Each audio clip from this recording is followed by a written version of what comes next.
on ne donne plus l'occasion à qui que ce soit d'assimiler la culture française comme c'était encore possible pour les enfants de ma génération.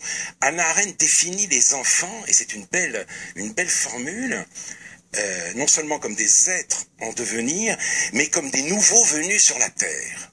C'est beau parce que ça veut dire que d'une certaine manière, l'immigration est une condition partagée. Il faut intégrer tout le monde dans justement cette société, cette nation, cette civilisation française. Tout le monde. Or, on le fait de plus en plus mal parce que cet héritage est de moins en moins assumé. Et sur la question de la langue, on le voit. Alors là, j'en reviens à l'intégration au sens plus classique.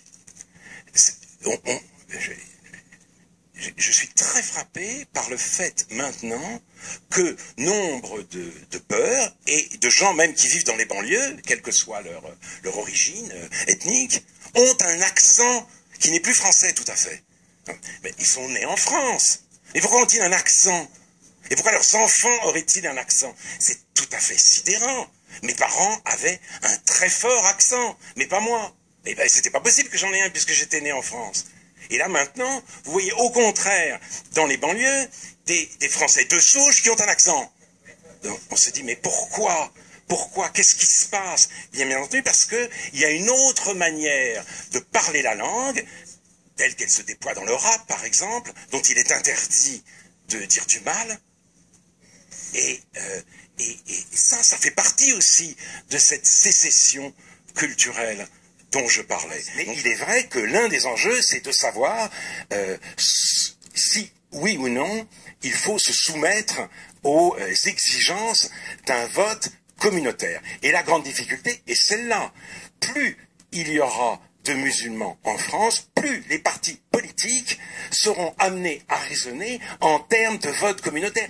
Rappelez-vous Pascal Boniface, c'était cet homme du Parti socialiste, cet expert, très présent d'ailleurs dans les médias, qui a dit il y a quelques années, c'est pas la peine d'être...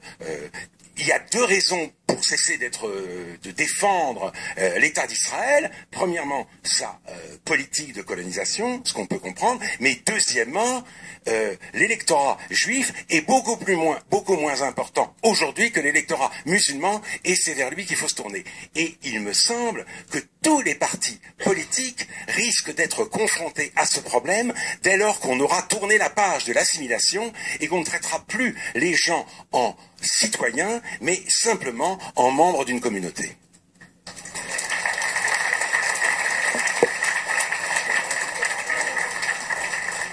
On peut aussi peut-être à l'UMP ne pas rentrer dans cette logique-là et constater par exemple que des valeurs que nous portons, me semble-t-il, l'esprit d'entreprise, l'attachement à la famille, peuvent être partagés par de nombreux Français et que ça peut être aussi des dynamiques d'intégration qui peuvent rassembler largement autour de ces deux exemples, l'esprit d'entreprise, la famille. Je voudrais d'ailleurs, pour rebondir sur ce qui a été dit, vous dire aux uns et aux autres que ce que vient d'évoquer Alain s'inscrit exactement dans la réflexion qui est la nôtre.